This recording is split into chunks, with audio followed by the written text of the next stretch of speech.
Your muscles will fail, your breath will slow, your flesh will tear.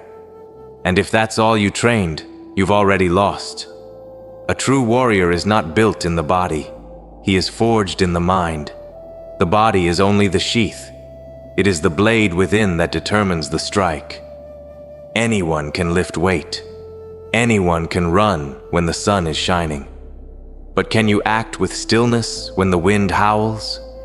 Can you strike with clarity when chaos surrounds you? That is where the true training begins. Not when the sweat starts, but when the fear rises, when the breath shortens, when doubt whispers, "Stop," and instead you step forward. Train beyond the body, because the enemy is not out there.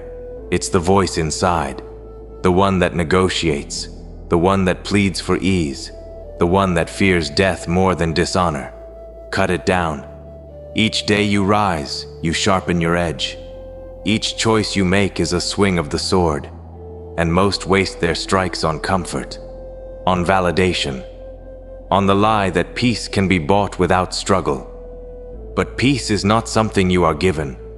It is something you take, by force, through clarity, through discipline, through fire. The mountain does not move for you. The storm does not stop for your excuses. Why should your will? Train beyond the body. When pain comes, do not resist. Breathe deeper. Feel the weakness dying. Do not run from it. Refine yourself through it. Every trial you face is a whetstone.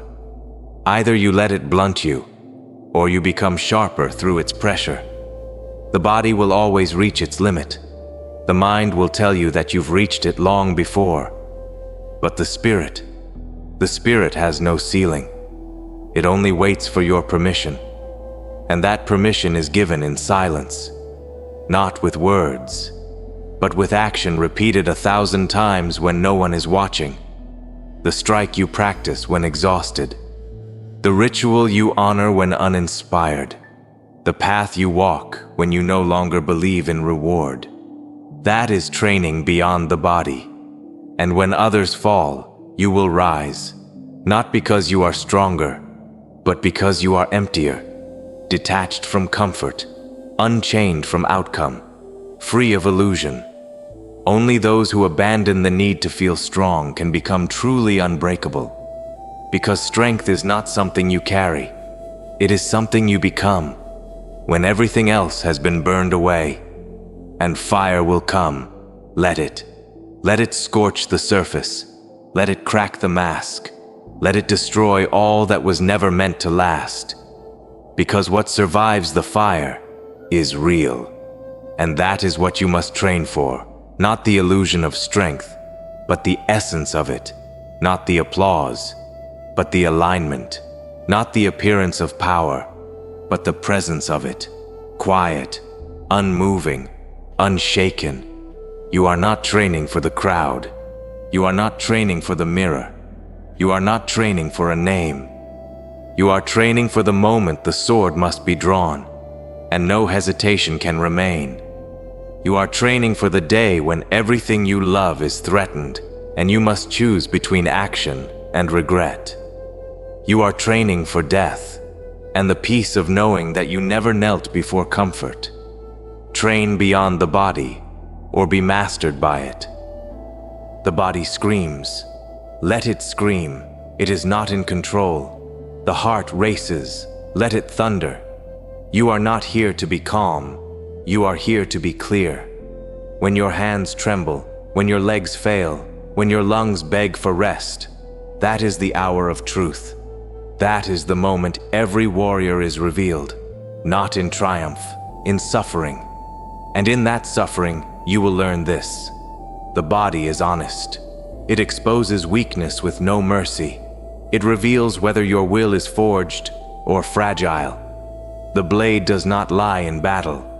Neither does the body, so use it as a map, as a mirror, as the battlefield where the war with the self is fought every day. But never confuse it with the self. You are not muscle. You are not breath. You are not the frame. You are the force that animates it. And force cannot be weighed. It cannot be seen. It can only be felt. In the way you walk, the way you hold your silence, the way you endure what others flee. You train the body to obey. You train the mind to detach. You train the spirit to lead. This is the triple path. And you must walk all three, or you will fall when it matters most. The body alone is a beast. The mind alone is a prisoner. The spirit alone is a ghost. But together, they form the weapon. Not a weapon of destruction, a weapon of direction.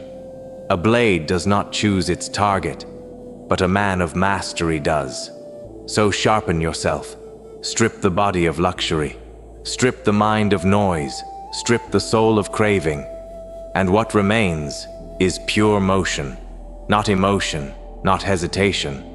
Only the trained instinct to act when the moment demands it. This is why you rise early. This is why you walk alone. This is why you deny what softens you. Not because it is glamorous, but because it is necessary. You do not train to feel strong. You train until feeling becomes irrelevant. The mountain does not feel strong. It is strong because it does not move. Become like that. Still, centered, unbothered by praise, unshaken by insult, indifferent to ease. Become the one who does not chase power, because he is power. And power, true power, is not volume. It is velocity. It is precision. It is silence that strikes before sound arrives. So train, not until the muscles fail, but until the identity does.